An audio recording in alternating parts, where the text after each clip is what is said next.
검수완박 법안 추진에 항의하며 사직서를 제출하였습니다.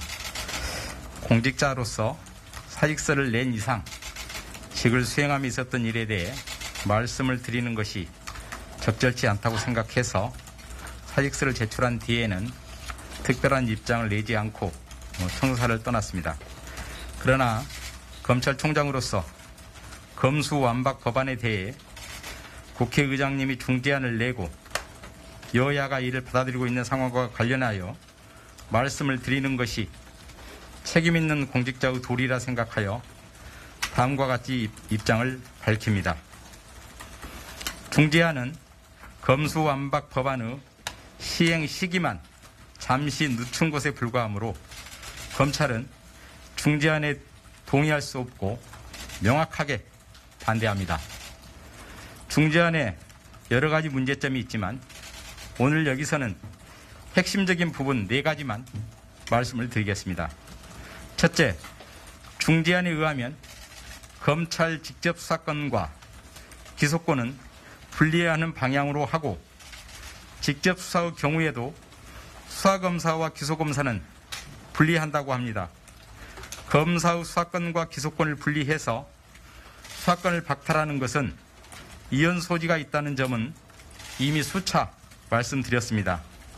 수사검사와 기소검사를 분리하는 것은 해석하기에 따라서는 기소검사가 사건 관계인의 얼굴 한번 보지 않고 진술 한번 듣지 않고 수사 기록만으로 기소 여부를 판단하라는 것과 마찬가지입니다.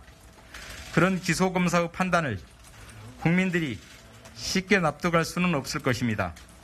둘째, 중재안에 따르면 6대 범죄 중 공직자, 선거범죄 등 4개는 4개월 내에 삭제되고 나머지 2개도 중수청 출범과 동시에 삭제됩니다.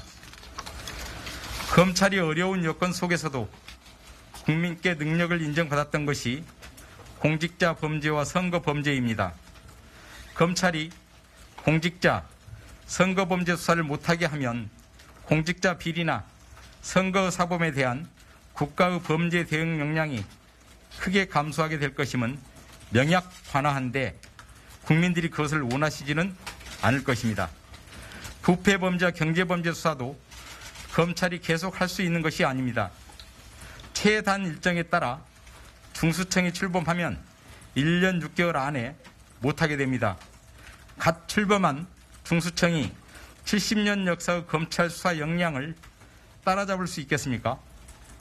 저는 쉽지 않을 것이라고 생각하고 필시 공백이 생길 것입니다. 선거범죄는 6개월의 단기 공소시효가 있어 시효 임박 사건들은 경찰과 보안수사 요구를 반복하다 부실 처리될 염려가 있습니다. 특히 이번 대선과 지방선거 공소시효 직전 또는 공소시효를 절반 정도 남긴 9월 초경 검찰 수사권이 갑자기 폐지된다면 상당한 혼란이 예상됩니다. 방위사업은 경제범죄로 전환하여 수사할 수 있다고 하지만 곧 경제범죄 자체를 수사할 수 없게 됩니다.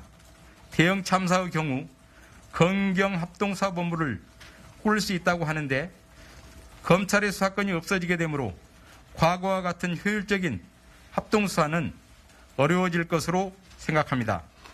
셋째, 중재안에 따르면 범죄의 단일성과 동일성을 벗어난 수사가 금지된다고 하고 그 의미는 별건 수사를 금지하는 취지라고 합니다. 별건 수사를 금지한다는데 이의가 있을 수는 없습니다.